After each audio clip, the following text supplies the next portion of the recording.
Bienvenidos, amigas y amigos, a un programa más de Conversando con Correa, en esta modalidad impuesta por el virus del coronavirus, vía internet, pero siempre con grandes invitados.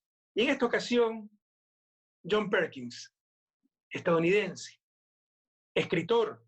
Su mayor éxito ha sido Confesiones de un sicario económico. También aficionado, tal vez profesional, del chamanismo, de nuestras culturas ancestrales. Y él mismo, anteriormente, un sicario económico. John, bienvenido, gracias por aceptar mi invitación. ¿Qué significa ser sicario económico? ¿Cuál es el mensaje de tu libro? Bien, en primer lugar, es un gran honor estar con usted, presidente Correa. Le admiro desde hace muchos años.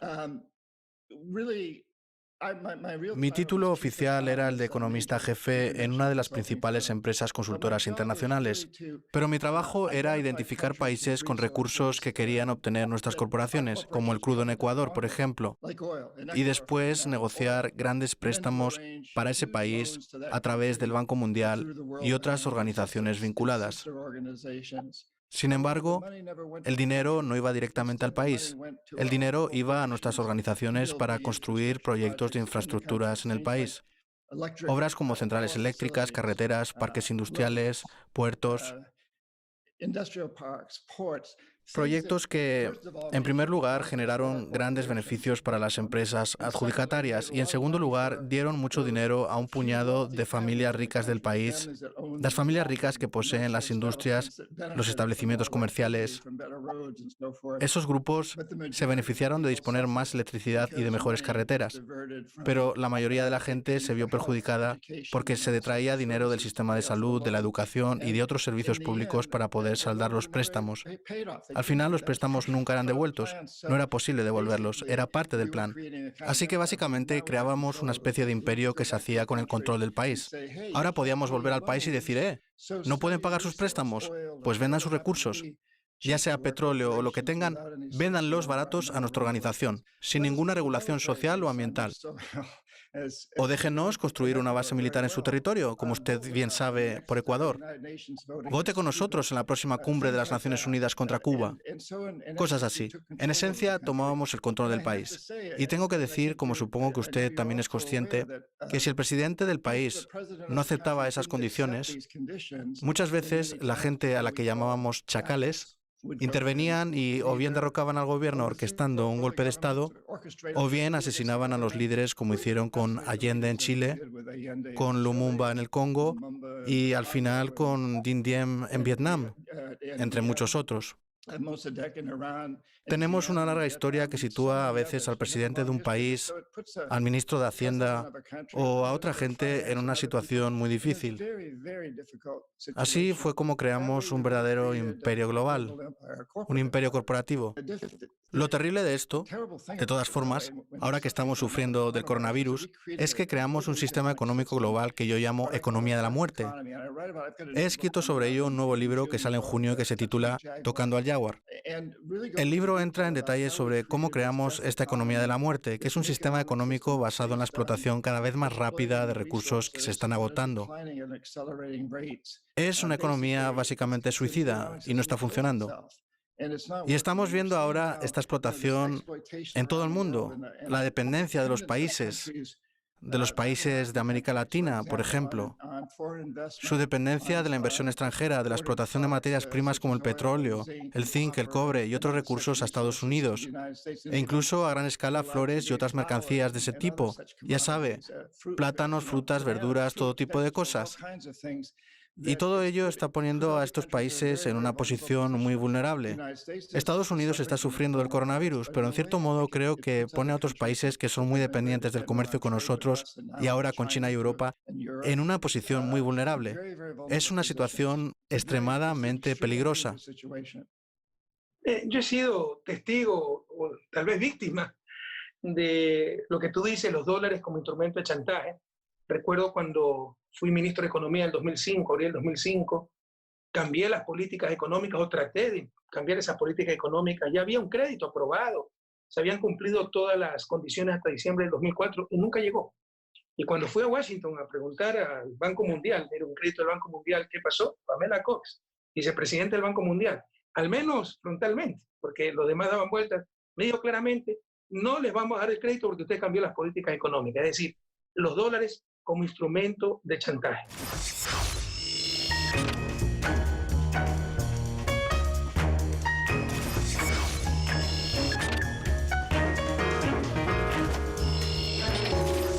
Pero déjanos profundizar un poco más sobre esta idea del control a través de los dólares y muchas veces ya por otros métodos también. ¿Nos puede dar un ejemplo concreto que tú vivís como anterior sicario económico en que se impuso a un país o se indujo a un país a endeudarse para luego someterlo? ¿Tienes algún caso concreto que nos pueda dar como ejemplo para ilustrar?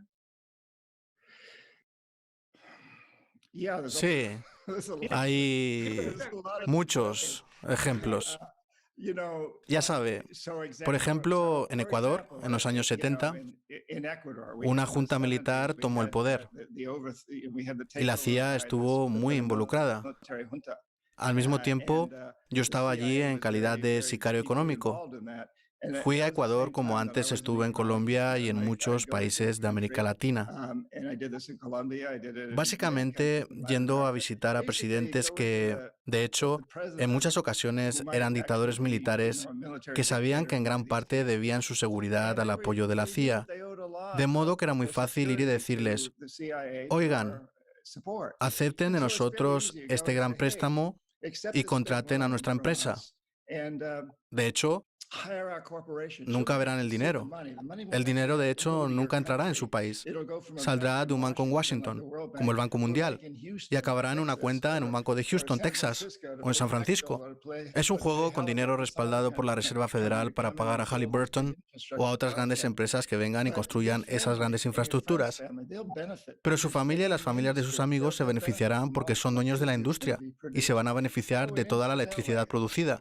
Básicamente es como decir, en esta mano tengo unos cuantos miles de millones de dólares para mostrarle que después podrá pagar lo que construyan nuestras corporaciones. Y si no lo acepta, en esta mano tengo una pistola. Bueno, yo nunca he llevado pistola, nunca. Pero sabíamos que detrás de nosotros estaba esa gente a la que llamábamos chacales. Así pues, si el presidente o el ministro de Hacienda no aceptaban esos tratos, no conseguían nuestro apoyo. Tal vez no fueran eliminados, dependía de quiénes eran. Pero si eran una junta militar colocada en un puesto con nuestra ayuda, dejábamos de apoyarles. Y probablemente eso significara la derrota para ellos. Había una cantidad enorme de poder en juego. Esa era la regla general, pero hubo dos grandes excepciones en América Latina. La primera fue el presidente Jaime Roldós de Ecuador y la segunda fue el presidente Omar Torrijos de Panamá. Ambos se resistieron. Ambos, a mi parecer, eran nacionalistas convencidos. Los llamábamos comunistas, pero no eran comunistas, eran socialistas. Pero antes que nada eran nacionalistas y se negaron a entrar en ese juego. Y ambos murieron en accidentes aéreos. Sus aviones privados se estrellaron. Y hubo muchas sospechas de que habían sido asesinados, aunque de hecho nunca se ha demostrado. Pero hay muchos indicios de que fueron eliminados y antes había todas las razones para creer que serían eliminados. Ambos esperaban algo así, especialmente Torrijos. Su avión se estrelló 2 meses después de que se estrellara el del presidente Roldós, así que esperaba que algo fuera a suceder. Tú escribiste tu libro Confessions of a Economic Hitman, creo 2003-2004, y tienes una nueva versión, New Confessions of a Economic Hitman, del 2015, donde dices que continúan estas amenazas, estas agresiones, pero de forma más sutil. Por ejemplo, se asesina ahora la reputación de los dirigentes progresistas, de los dirigentes nacionalistas. ¿Qué tienes para decirnos al respecto?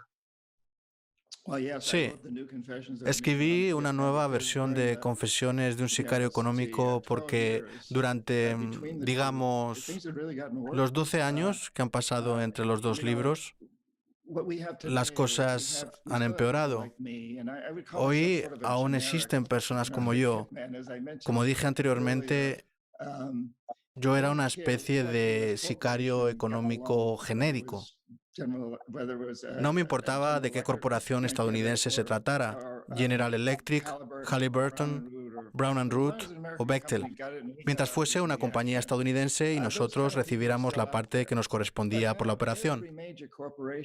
Ese tipo de gente aún existe por ahí. Pero ahora toda corporación importante cuenta en sus filas con el equivalente de un sicario económico. Todas las corporaciones internacionales, las empresas petroleras, farmacéuticas, minoristas, todas están al servicio de esas empresas y viajan a otros países, por ejemplo a Indonesia, que es un caso reciente, y dicen: queremos construir una nueva fábrica y lo haremos en Indonesia a cambio de un impuesto mínimo y de poder pagar salarios bajos. Y luego van a Filipinas y dicen: ¿pueden ofrecernos un trato mejor que el de Indonesia? Así es como se hace. Al mismo tiempo, vemos que en Estados Unidos el número de jóvenes con una enorme deuda estudiantil va en aumento, además de gente endeudada por tratamientos sanitarios o tarjetas de crédito. Así que este sistema de sicarios económicos, que se inició con el fin de explotar a otros países, sobre todo a los llamados países en vías de desarrollo, ahora se ha extendido por el mundo y se ha vuelto contra nosotros. Es un sistema sumamente efectivo, o así lo parece, que se vale de la muerte y del miedo, ya sea el miedo a morir asesinado, en el caso de un presidente, o el miedo a endeudarse de por vida, en el caso de los estudiantes de Estados Unidos, donde no puedes librarte de la deuda estudiantil ni siquiera declarándote en bancarrota. Es un sistema muy efectivo. Sin embargo, debo decir que eso fue justamente lo que creó este sistema económico fracasado que tenemos, la economía de la muerte, a la que deberíamos achacarle al menos en parte la responsabilidad por el coronavirus y por todas las crisis que enfrentamos. Decimos que tenemos un problema con el cambio climático, con la desigualdad de ingresos, con el terrorismo, con la extinción de las especies, pero esos son solo síntomas de un sistema económico global deficiente que yo, en calidad de sicario económico, ayudé a desarrollar y promover.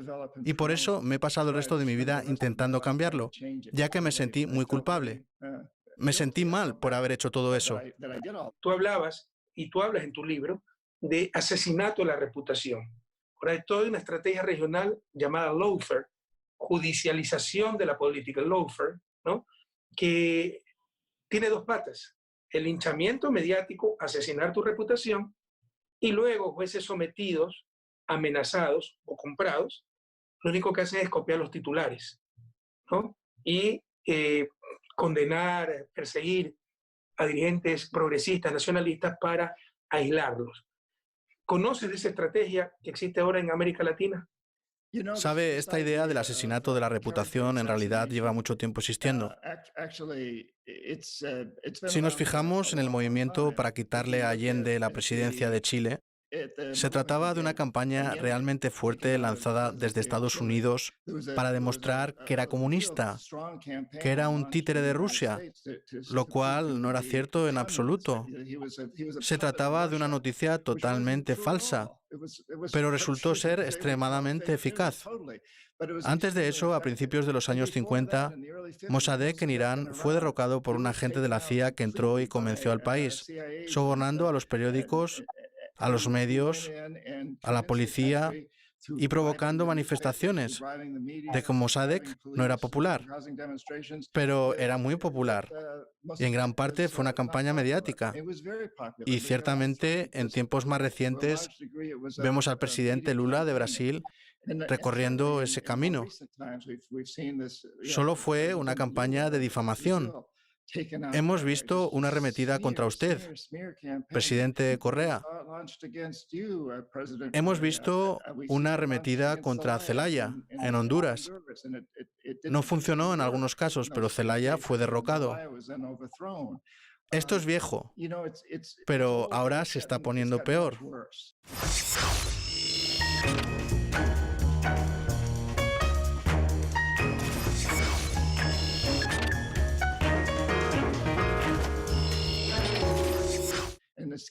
Y se está poniendo mucho peor en parte por el poder de Internet, el poder de las redes sociales, que puede ser muy positivo. A veces hablo de cómo usarlas para reformar las corporaciones, para unir a los consumidores en un boicot, pero también puede ser extremadamente efectivo para destruir la reputación de los políticos. Ciertamente lo vemos hoy en Estados Unidos. El presidente Trump es un maestro en hacer declaraciones falsas, totalmente falsas. Hemos vivido cambios de vez en cuando, pero él destruye reputaciones así de fácil. Lo intenta y a menudo lo consigue. Leí tu nuevo libro, ¿no? New Confessions of Economic Hitman, Y bueno, temo que hay algunas imprecisiones. Tú sostienes que después del golpe de Estado que intentaron darme el 30 de septiembre del 2010, y no es por defender mi gobierno, pero es la verdad, yo cambié la política petrolera y pasé a abrir la 11ª ronda petrolera para el suroriente ecuatoriano. Pero eso no es correcto. Siempre mi política fue, se lo dije al pueblo ecuatoriano, puedo estar equivocado, pero es lo que creo, que debemos aprovechar nuestros recursos naturales con absoluta responsabilidad ambiental y social. Ahí hay muchos mitos, ¿no? Por ejemplo, el principal problema para la región amazónica no es la explotación petrolera. En el Yasuní hay 1.000.000 de hectáreas. La explotación petrolera afecta a 250 hectáreas. El principal peligro es la extensión de la frontera agropecuaria. Y si tú no das alternativas de trabajo, de ingreso, eso se seguirá expandiendo y se seguirá destruyendo selva amazónica. Pero en otras palabras, yo creo que un país, sobre todo en vías de desarrollo, debe aprovechar al máximo sus recursos naturales, en este caso no renovables, con absoluta responsabilidad social y ambiental, pero tenemos también desafíos como superar la pobreza. Tenemos todavía gente que se nos muere, niños que se nos mueren por patologías perfectamente evitables en el siglo XXI, pero no hay los recursos para atender esas patologías. Sé que no coinciden en esto. Nuestra filosofía siempre fue utilizar el extractivismo para salir de él, para desarrollar otros sectores de la economía, como la economía del conocimiento, la economía basada en las ideas, el único recurso infinito. Pero ¿cuál sería tu alternativa si países como Ecuador, como Bolivia, como Venezuela, no pueden utilizar sus recursos naturales? Usted ha tocado un tema muy interesante. Sí, en cierto modo mi trabajo, tal como yo lo veo, es ser una voz controversial. Es ser alguien... A ver, yo amo Estados Unidos. Mi familia lleva 300 años aquí, desde la Revolución Americana. Pero creo que como parte de la democracia a veces debemos representar una postura opuesta a la del gobierno. También lo vi en Ecuador. Amo Ecuador, lo amo. Estuve allí como voluntario del Cuerpo de Paz. Llevo años viajando allí. Una gran parte de mi trabajo está relacionada con la protección del medio ambiente, como bien sabe. A veces he tenido choques con usted respecto a su política. Lo sé. En parte fue porque mi trabajo consistía en representar una postura alternativa. Creo que el presidente Correa se encontraba en una posición extremadamente complicada. Extremadamente complicada. Porque la densidad poblacional en los montes de la costa de Ecuador es una de las más altas de Latinoamérica. Y allí hay mucha gente pobre y con un nivel de educación y de servicios sanitarios muy básico. Y al mismo tiempo, un tercio del país tiene probablemente una de las densidades poblacionales más bajas de Latinoamérica, el área del Amazonas, que además tiene petróleo. Así que hay una constante presión sobre el presidente de Ecuador. La gente decía, si allí no vive nadie y hay mucho petróleo, ¿por qué no podemos ir y tomarlo para apoyar de esta manera a nuestro sistema social, nuestra sanidad y educación? Tal y como dijo usted. Pero al mismo tiempo es un área muy frágil. Tal como lo veo, mi trabajo consiste en ser portavoz de esa área frágil, aunque reconozco plenamente lo difícil que es la situación en la que estaba usted y cualquier presidente que se encuentre en esas circunstancias. John, es claro que nuestro modo de vida, yo soy especialista en desarrollo, es insostenible.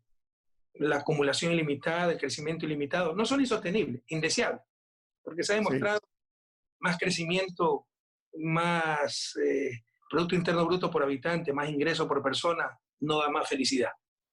Pero también es cierto lo contrario. Hay gente que todavía no ha satisfecho sus necesidades básicas para vivir dignamente, incluso para garantizar la reproducción adecuada de la vida, y ese es el mayor dilema moral, el mayor desafío moral que tenemos como humanidad, porque hay los recursos para hacerlo.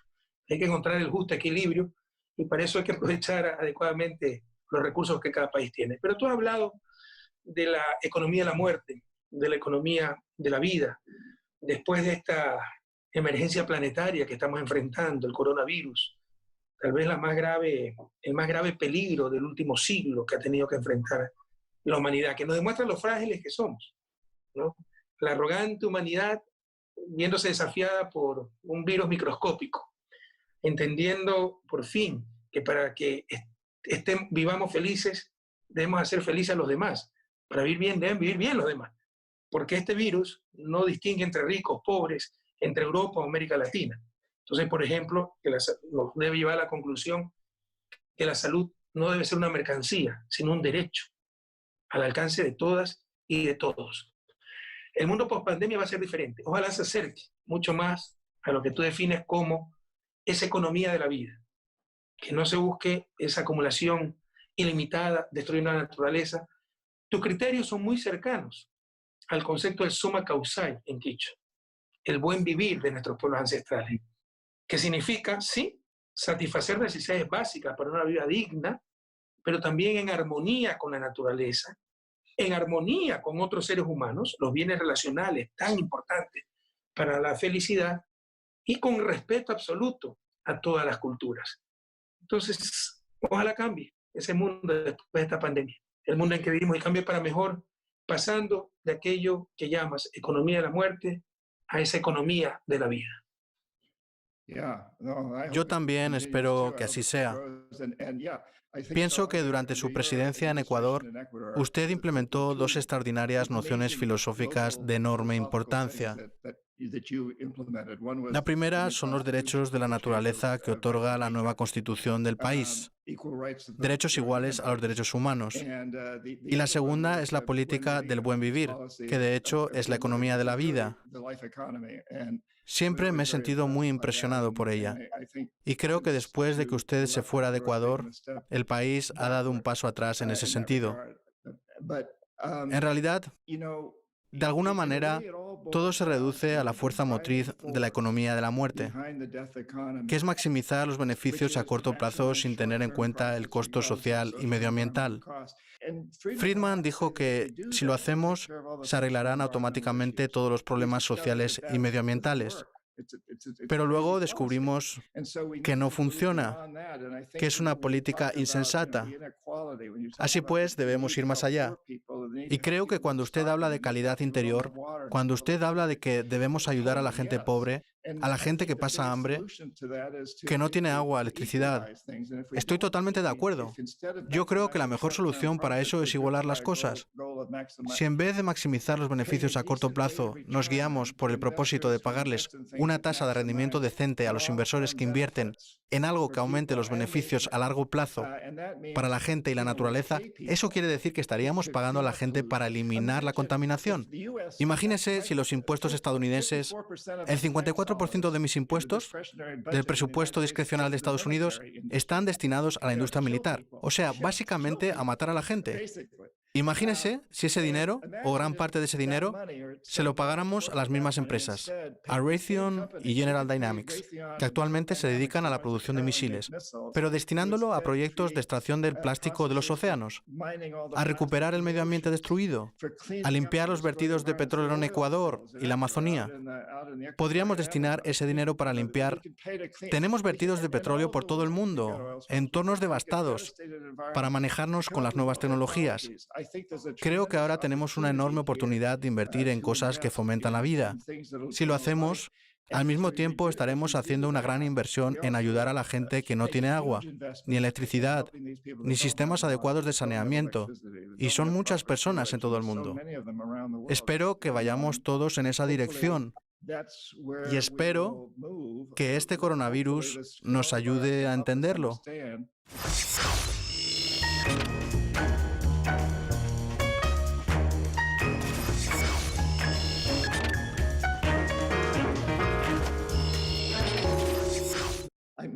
He hablado mucho de esto. El presupuesto militar anual de Estados Unidos se sitúa entre 600.000 y 700.000 millones de dólares. Y ahora nos gastamos unos 3 billones de dólares para luchar contra el coronavirus. Si hubiéramos destinado la mitad de ese presupuesto militar en los últimos 10 años para crear un mejor sistema de sanidad en este país, ahora todos estaríamos mejor. Todo el mundo estaría mejor. Y lo mismo puede decirse de todos los países. Así que espero que aprendamos algo en este proceso. El mundo después de la pandemia será un mundo diferente. Ojalá sea un mundo mejor. Muchas gracias, John, por acompañarme en este programa. Y a ustedes, amigas y amigos, hasta un episodio más de Conversando con Correa.